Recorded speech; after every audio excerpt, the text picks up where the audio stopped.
मेरे प्रिय छात्र छात्राओं, आज हम कक्षा 10वीं के सामाजिक विज्ञान विषय में अध्ययन और स्वतंत्रता आंदोलन और संबंधित घटनाओं के बारे में, जिसमें आपको पिछले वीडियो में हमने आपको क्रांतिकारियों के बारे में बताए थे, जो कि स्वतंत्रता संग्राम में जिन क्रांतिकारियों ने भाग लिए।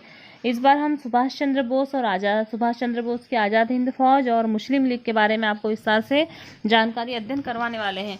देखिए, सुभाष चंद्र बोस देखिए और उनकी आज़ाद हिंद फौज के बारे में। सुभाष चंद्र बोस, जिन्हें हम सम्मान से नेताजी कहते हैं, तो नेताजी किसे कहा जाता है? तो सुभाष चंद्र बोस को। असहयोग आंदोलन के समय गांधी जी के संपर्क में आए। गांधी जी के राजनीतिक चिंतन से अधिक उन्हें देश बंधु चित्तरंजन दास का चिंतन अधिक उचित लगा। गांधी जी के राजनीतिक चिंतन से अधिक उन्हें देशबंधु चित्तरंजन दास का चिंतन अधिक उचित लगा। असहयोग आंदोलन स्थगित किए जाने से सुभाष चंद्र बड़े निराश हुए और जब चित्तरंजन दास द्वारा स्वराज्य दल की स्थापना की गई तो उसमें वे सम्मिलित हुए। सुभाष चंद्र बोस भारतीय राष्ट्रीय कांग्रेस के युवा वर्ग से प्रतिनिधित्व करते थे और जवाहरलाल नेहरू के साथ पूर्ण स्वाधीनता के पक्षधर थे। वे 1937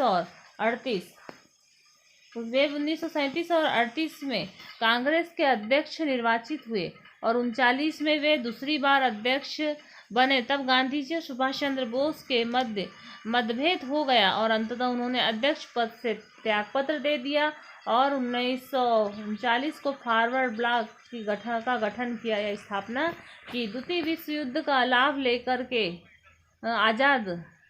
देश को आज़ाद करने की दृष्टि से सन 1941 को सुभाष चंद्र बोस ब्रिटिश पुलिस को चकमा देकर देश से बाहर निकल गए और वे पेशावर और मॉस्को और बर्लिन होते हुए जापान पहुंचे। सुभाष चंद्र बोस को यह विश्वास था कि दक्षिण पूर्वी एशिया में उनकी योजनाएं पूर्ण रूप ले सकती हैं। अतः उन्होंने आज़ाद हिंद फौज का सुदृढ़ करके उसके प्रधान बनने में सफल हुए। सुभाष चंद्र बोस भारतीय स्वतंत्रता लीग से भी जुड़े। इस कार्य में उन्हें प्रसिद्ध क्रांतिकारी रास बिहारी बोस का सहयोग प्राप्त हुआ और 1943 में सुभाष चंद्र बोस ने आज़ाद हिंद फौज के सेनापति की हैसियत से स्वतंत्र भारत की अस्थायी सरकार सिंगापुर में बनाई।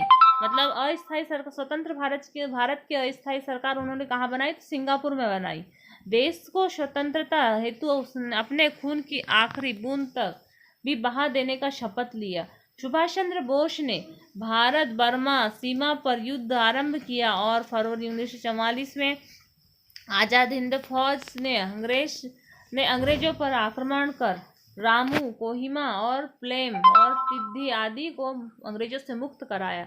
अप्रैल 1944 में आज़ाद हिंद फौज ने इम्फाल को घेर लिया, परंतु वर्षा के आधिक्य और रसद की कमी के कारण, रसद मतलब कि खाने पीने की जो चीज़ें थी उसकी कमी हो गई, इसके कारण वे लौट गए। मई 1944 में जर्मनी जापान की स्थिति कमज़ोर होने लगी और आज़ाद हिंद फौज अभाव और निराशा की मनः स्थिति में बिखरने लगी।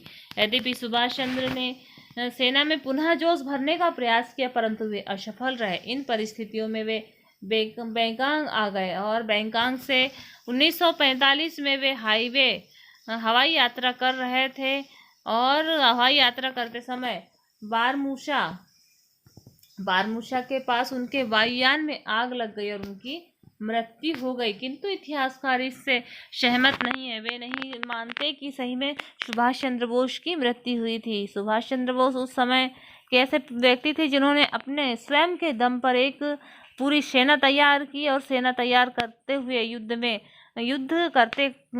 करते हुए बहुत सारे क्षेत्र को अंग्रेजों से भारत के लिए जीत चुका था। 19वीं सदी के अंतिम 25 वर्षों में अंग्रेज सरकार ने भारत के हिंदू और मुसलमानों के बीच एक अमिट दरार डालने की कुटिलतापूर्वक योजनाबद्ध प्रयास आरंभ किया। अपनी योजना को मूर्त रूप देने के लिए अंग्रेजों ने सर सैयद अहमद खां का उपयोग किया और 1857 की क्रांति के समय सर सैयद अहमद खां ब्रिटिश सेवा में थे और उन्होंने सरकार की मदद की थी। उन्होंने अंग्रेजों को समझाया कि मुसलमान वास्तविक रूप से राज्य विरोधी नहीं है और 1857 की घटनाओं के लिए उत्तरदायी नहीं है। सर सैयद अहमद खां 1869 में इंग्लैंड गए और वहाँ की संस्कृति से अत्यंत प्रभावित हुए और भारत लौट करके उन्होंने 1877 में अलीगढ़ में मोहम्मद एंग्लो ओरिएंटल कॉलेज की स्थापना की। उनका उद्देश्य था भारतीय मुसलमानों को पाश्चात्य ढंग से शिक्षित करना था। शीघ्र ही यह कॉलेज मुस्लिम समाज पर अंग्रेजों द्वारा प्रभाव डालने वाला केंद्र बन गया। बाद में अलीगढ़ विश्वविद्यालय के रूप में विकसित होने वाला यह कॉलेज अंग्रेजों का दृढ़ समर्थन बना। इस कॉलेज में प्राचार्य के रूप में नियुक्त अंग्रेज व्यक्ति मीबिक 1883 से 1899 में देश में बढ़ती हुई राष्ट्रीय भावना से विद्यार्थियों को विमुख करने का काम किया। 1887 में कांग्रेस के अधिवेशन के समय सर सैयद ने अपने विरोध में मुस्लिम शिक्षा सम्मेलन आयोजित किया तथा कांग्रेस के विरोध में पैट्रियाटिक सोसाइटी की स्थापना की। जैसे जैसे भारतीय राष्ट्रीय कांग्रेस की शक्ति एवं प्रभाव में वृद्धि हुई, शिक्षित मध्यम वर्ग के मुसलमान उसमें शामिल होने लगे और अंग्रेजी शासन के लिए एक चिंता का विषय बन गया। उन्होंने मुसलमानों को कांग्रेस से दूर रखने का प्रयास आरंभ किया और अंग्रेजी प्रशासन हिंदू मुसलमानों में मध्य धार्मिक, आर्थिक और राजनीतिक मतभेद को उत्तेजित कर दोनों संप्रदायों में इतनी प्रतिद्वंदिता उत्पन्न करना चाहते थे कि अंग्रेज सदा उनके बीच मध्यस्थ के रूप में कार्य कर रहे थे। 20वीं शताब्दी के आरंभ में सांप्रदायिकता की भावना ने जोर पकड़ा। मुसलमानों का एक वर्ग कांग्रेस को मुस्लिम विरोधी मानने लगा था।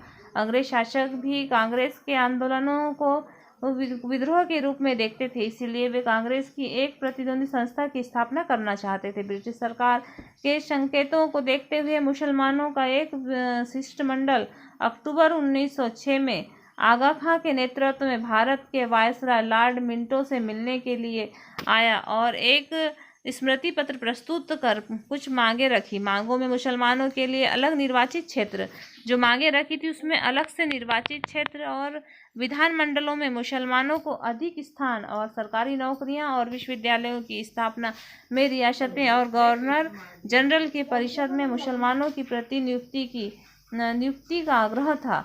अंततः लॉर्ड मिंटो भारत में मुस्लिम संप्रदाय के जनक माने जाते हैं। तो मुस्लिम संप्रदाय के जनक कौन माने जाते हैं? तो लॉर्ड मिंटो।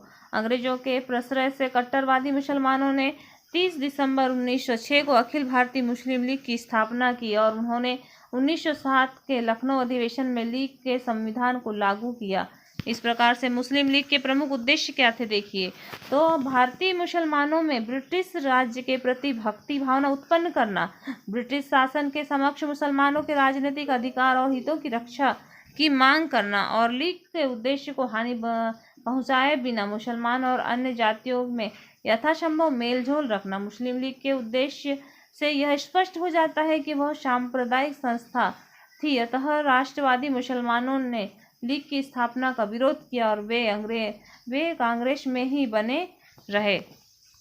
सांप्रदायिकता और राजनीतिक का विकास।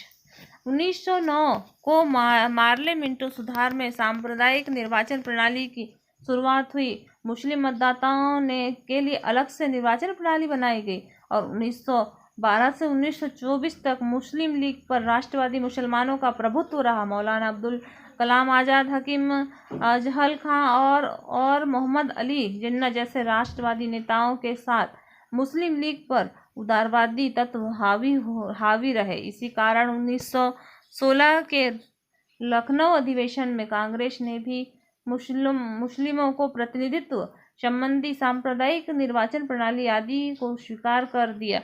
इस तरह कांग्रेस ने भी अंततः सांप्रदायिक राजनीति को महत्व देकर भारतीय राष्ट्रीय आंदोलन को एक नई दिशा दी। इसके दूरगामी परिणाम सामने आए तो आगे चलकर भारत का विभाजन का कारण बना।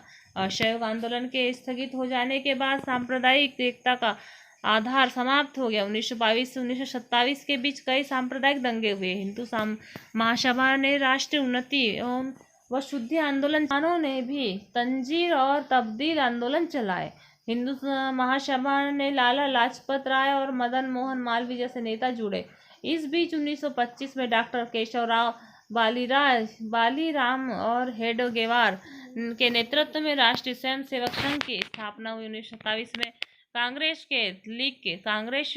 व लीग के नेता हिंदू मुस्लिम एकता पर विचार मंथन करने एकत्रित हुए। इस बैठक में लीग में फूट पड़ी और नाराज लीग नेता जिन्ना लंदन चले गए। कुछ समय बाद मुस्लिम लीग के वरिष्ठ नेता के निधन के बाद पुनः जिन्ना भारत आए और मुस्लिम लीग का नेतृत्व संभाला। 1928 में नेहरू रिपोर्ट के प्रकाशन में को जिन्ना ने हिंदू हितों का पोषण करने वाला बताया। कांग्रेस के सांप्रदायिकता मुस्लिम नेताओं को वार्ता के लिए बुलाया गया, जिससे राष्ट्रवादी मुस्लिम नेताओं के बहिष्कार और सविनय अवज्ञा आंदोलन के साथ हिंदू मुसलमान के एक मंच से ब्रिटिश शासन का विरोध किया। अतः गोलमेज सम्मेलनों में सांप्रदायिकता नेताओं ने अपने संप्रदाय के हित की बातों के लिए संघर्ष किया। अगस्त 1932 को ब्रिटिश प्रधानमंत्री मैकडोनाल्ड ने सांप्रदायिक प्रचार प्रकाशित करना, जिससे हिंदू मुस्लिम एकता को गहरा धक्का लगा। इस प्रचार ने मुसलमानों के साथ ही सिखों, भारतीय ईसाइयों और दलितों के लिए एक निर्वाचन की व्यवस्था करके सांप्रदायिकता के क्षेत्र की ओर विस्तार दे दिया। 1930 और 1937 के मध्य कुछ मुद्दों के बाद भी कांग्रेस और मुस्लिम लीग के नेताओं के संपूर्ण मैत्रीपूर्ण बने रहे। मुस्लिम लीग के नेताओं के संबंध मैत्रीपूर्ण बने रहे। 1937 के चुनाव में कांग्रेस को बड़ी सफलता मिली, जबकि मुस्लिम लीग की हालत बहुत खराब हो गई। चुनाव के बाद कांग्रेस और लीग के बीच संबंधों में कटुता आ गई और 20 मार्च 1938 को मुस्लिम लीग की कार्यकारिणी समिति ने कांग्रेस पर मुसलमानों के साथ अन्याय और अत्याचार का आरोप लगाया। जिन्ना की जीत के आगे कांग्रेस की एक न चली। बाद में मुस्लिम लीग ने दावा किया कि भारतीय मुसलमान एक समुदाय नहीं अपितु एक राष्ट्र और एक राजनीतिक आत्मसमर्पण का अधिकारी है।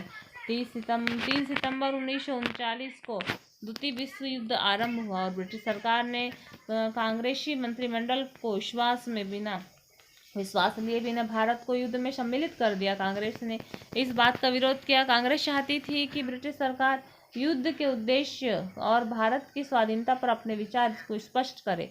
जब ब्रिटिश सरकार ने ऐसा नहीं किया, तब 8 प्रांतों के कांग्रेसी मंत्रिमंडलों ने इस्तीफा दे दिया और उधर इस घटना से प्रसन्न जिन्ना ने मुस्लिम लीग को 22 दिसंबर 1939 को मुक्ति दिवस के रूप में मनाया। और लीग द्वारा पाकिस्तान की मांग। मुस्लिम नेताओं के मन में पाकिस्तान की स्थापना का विचार अचानक उत्पन्न नहीं हुआ, वह धीरे धीरे विकसित हुआ था। 1930 में मुस्लिम लीग के इलाहाबाद अधिवेशन में डॉक्टर मोहम्मद इकबाल ने सर्व इस्लाम की भावना से प्रेरित होकर पाकिस्तान की स्थापना के विचार को प्रस्तुत किया था। अंग्रेज के विश्वकोश के अनुसार पाकिस्तान की सबसे पहली परिकल्पना एक पंजाबी मुसलमान रहमत अली सबसे पहले पाकिस्तान शब्द का उपयोग किया था, रहमत अली के दिमाग में आई थी और पूर्व में राष्ट्रवादी मुसलमान इसे मोहम्मद जिन्ना भी अंततः सांप्रदायिकता बन गए और अक्टूबर 1938 में उन्होंने द्विराष्ट्र सिद्धांत की मांग की और 1941 में मुस्लिम लीग ने मद्रास अधिवेशन में पाकिस्तान के निर्माण को अपना मुख्य लक्ष्य माना। 1942 में क्रिप्स मिशन ने आग में घी का काम किया और पाकिस्तान की मांग को प्रोत्साहित किया और इस तरह अंततः भारत विभाजन पर कांग्रेस को आम सहमति मिल गई। अब हमने इस पार्ट में देखे मुस्लिम लीग और सुभाष चंद्र बोस के बारे में जानकारी अध्ययन किया। अब हम अगले पार्ट में भारत का विभाजन किस प्रकार से हुआ उसके बारे में अध्ययन करेंगे। इसीलिए आप इस वीडियो को देखिए। पूरा देखने के बाद में आप जो आज़ाद हिंद फौज की स्थापना पर एक प्रश्न बनता है उसे तैयार कीजिए और मुस्लिम लीग के बारे में एक प्रश्न है, दोनों प्रश्नों के उत्तर आप तैयार कर लीजिए। धन्यवाद।